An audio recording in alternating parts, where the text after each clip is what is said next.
आरा से संजय श्रीवास्तव की रिपोर्ट।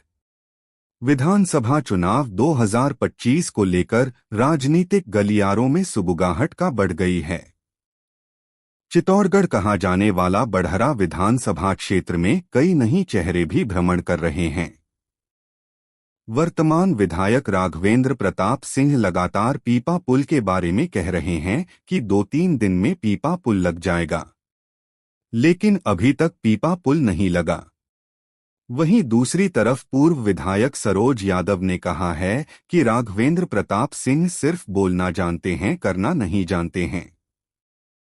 उन्होंने कहा कि भ्रष्टाचार सबसे ज्यादा इन्हीं के शासनकाल में हो रहा है।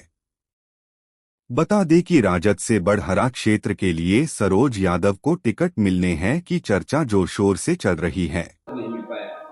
सुनते हैं सरोज यादव ने क्या कहा। दोनों जो मुद्दा बोले हैं बड़हरा के लिए बहुत महत्वपूर्ण मुद्दा है।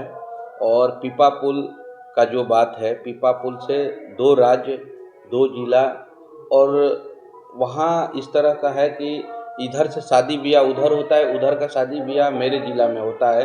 दोनों तरफ का बेटी रोटी का संबंध है। दोनों तरफ जो लोग शादी ब्याह के लिए मान लीजिए यूपी में जाते हैं, और ये शॉर्टकट रास्ता पड़ता है। आरा जो छपरा वाला रूट से जाइएगा तो उधर से लगभग 150 किलोमीटर पड़ जाता है। यहाँ से 50-60 किलोमीटर में सिवान जाना हो, आपको यूपी जाना हो, छपरा भी जाना हो, माझी जाना हो, कहीं भी जाने के लिए शॉर्टकट रास्ता है। लेकिन अभी तक 4 माह बीतने जा रहा है, जो कि इसको अक्टूबर के लास्ट और नवंबर के फर्स्ट में पीपा पुल चालू हो जाना चाहिए। और मुझे तो आश्चर्य तब हुआ जब विभाग से मैं बात किया और विभाग के लोग बोले कि 23 में ही पीपा पुल का जो अवधि था समाप्त हो गया। और माननीय विधायक जी 23 से लेकर के 24-25 चल रहा है। इतने दिन तक आप क्या कर रहे थे? आप सोए हुए थे? आपको नहीं पता था कि नहीं लगेगा?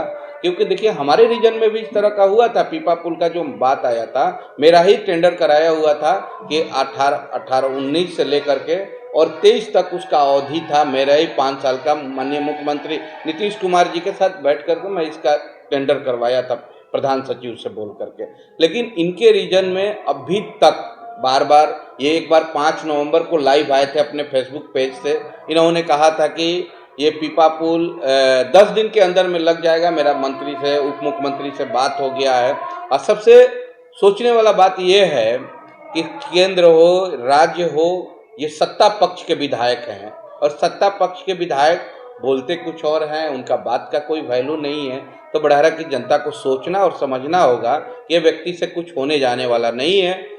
ये अब बूढ़े हो गए हैं, और बूढ़ा आदमी कोई भी चीज़ को अगर ज़्यादा दिन रखिएगा तो बूढ़ा हो जाने के बाद दिमाग भी, हमारे हिंदू धर्म के हिसाब से दिमाग भी थोड़ा इधर उधर होने लगता है। दूसरा चीज़, ये व्यक्ति से काम नहीं हो रहा है, ये व्यक्ति काम करने वाले नहीं है। आप रोड का हाल देख लीजिए। आपने कहा कि बड़हरा में बाढ़ का जो समस्या है, बाढ़ ही ऐसा एक समस्या है जो किसानों को काफ़ी नुकसान का सामना करना पड़ता है। क्योंकि हम भी 5 साल के लिए बड़हरा की जनता ने मुझे मौका दिया था अपने प्रतिनिधित्व करने का, लेकिन हम सत्ता में नहीं रहने के कारण हम चाह के भी उस काम को नहीं करा पाए। इधर सुलिस गेट जगह जगह पे लगा दिया जाए, बांध को मजबूती से अगर रिपेयरिंग कर दिया जाए, जो कि जहाँ टूटा फूटा है वहाँ उसको भराई करके मजबूती से बोरी वोरी या पत्थर पिचिंग करा करके छोड़ दिया जाए, तो इधर पानी नहीं आएगा।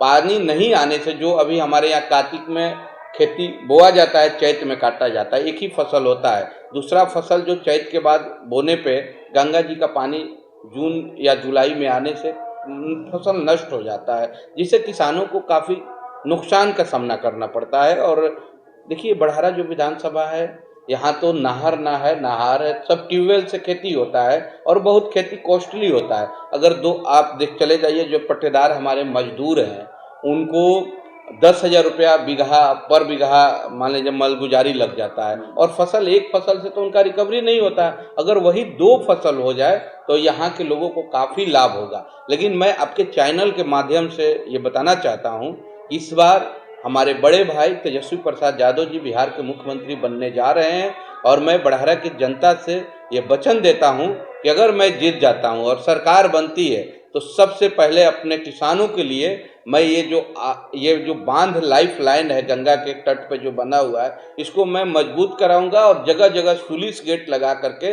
इसको मजबूती से बना करके, और इस बार मेरा अपने किसान भाइयों से ये मैं वचन देता हूं कि यहाँ दोनों फसल मैं उगवाने का काम करूंगा। इधर बाढ़ का पानी रोकने का प्रयास करेंगे।